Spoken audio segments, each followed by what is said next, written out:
भरतपुत्र। प्राचीन काल में मथुरा में एक प्रतापी नृपति राज्य करते थे।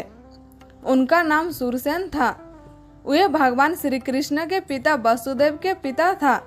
वे बड़े धर्म आत्मा एवं प्रतिज्ञा पालक थे। सूरसेन के एक अन्य मित्र थे जिनका नाम कुंतीभोज था। कुंतीभोज के पास सब कुछ तो था किंतु संतान नहीं थी। वे संतान के अभाव में दिन रात दुखी और चिंतित रहा करते थे। सूरसेन ने कुंतीभोज के दुख को देखकर उन्हें वचन दिया था कि वे अपना प्रथम संतान उन्हें दान में दे देंगे। सूरसेन की प्रथम संतान एक पुत्री थी। उन्होंने बड़े ही प्यार के साथ उसका नाम पृथा रखा था। पृथा जब बड़ी हुई तो सूरसेन ने उन्हें अपने वचन के अनुसार उसे कुंतीभोज को सौंप दिया। कुंतीभोज ने उसे अपने घर ले जाकर उसका नाम कुंती रखा। कुंती बड़ी रूपवती और गुणवती थी। गुणवती होने के कारण कुंतीभोज ने उसे अतिथियों और साधु महात्माओं की सेवा का कार्य सुपर्द किया था।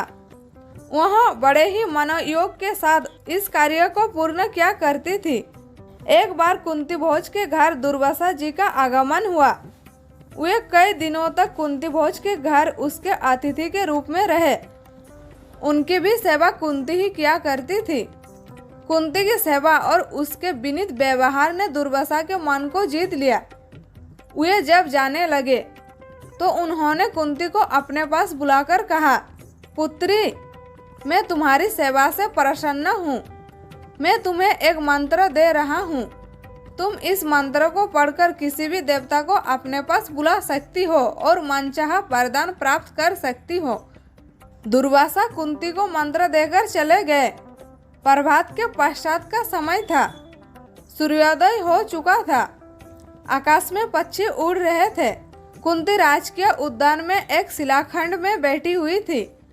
सहसा उसका ध्यान दुर्वासा के मंत्र की ओर गया। उसने सोचा, क्यों ना दुर्वासा के मंत्र की परीक्षा ली जाए। कुंती ने मंत्र को पढ़कर सूर्यदेव का आवाहन किया। आश्चर्य! सूर्यदेव कुंती के सामने प्रकट हो गए। कुंती स्तब्ध हो गई। उसका मस्तक अपने आप ही सूर्य के समक्ष नत हो गया। सूर्यदेव बोल उठे, तुमने मेरा आवाहन क्यों किया? कुंती बोली, देव, दुर्वासा ऋषि ने मुझे एक मंत्र दिया था। मैंने मंत्र की परीक्षा के लिए उसे पढ़कर आपका आवाहन किया। मुझे क्षमा कर दीजिए। सूर्यदेव ने कुंती की ओर देखते हुए कहा, अब तो मैं प्रकट हो गया हूँ। मेरा प्रकट होना व्यर्थ नहीं जाता। मैं तुम्हारे साथ रमन करना चाहता हूँ। तुम्हें एक पुत्र देना चाहता हूँ। कुंती बोली, देव, मैं कुमारी हूँ। कुमारी लड़की के साथ रमन करना पाप है। मेरे गर्भ से जब पुत्र पैदा होगा तो मैं समाज में कैसे रह सकूंगी।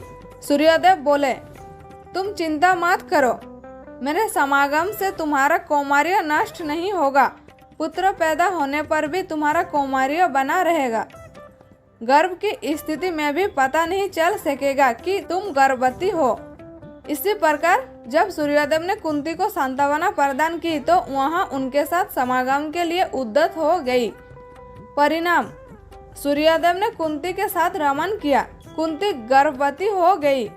सूर्यदेव तो चले गए। कुंती गर्भस्थ बालक के उत्पन्न होने की प्रतीक्षा करने लगी। समय पर गर्भस्थ बालक पैदा हुआ। कुंती बालक को छिपाए तो कैसे छिपाए? उसने लोकापवाद के भय से नवजात बालक को एक संदूक में रखकर उसे गंगा में प्रवाहित कर दिया। वह संदूक हस्तिनापुर में अधिरथ नामक सारथी के हाथ लगा। उसकी पत्नी का नाम राधा थी। उनके कोई संतान नहीं थी। अधिरथ संदूक में नवजात शिशु को देखकर प्रसन्न हो उठा। शिशु भी कैसा, बड़ा तेजोमय। वह कानों में स्वर्ण कुंडल और छाती पर कवच धारण किए हुए था। अधिरथ ने ऐसा बालक आज तक नहीं देखा था। वह उस बालक को अपने घर में ले जाकर उसका पालन पोषण करने लगा। अधिरथ द्वारा पालित वही नवजात शिशु बड़ा होने पर कर्ण के नाम से प्रसिद्ध हुआ। कर्ण बड़ा शूरवीर और दानी था। उसका शौर्य और दान ने उसे अमर बना दिया।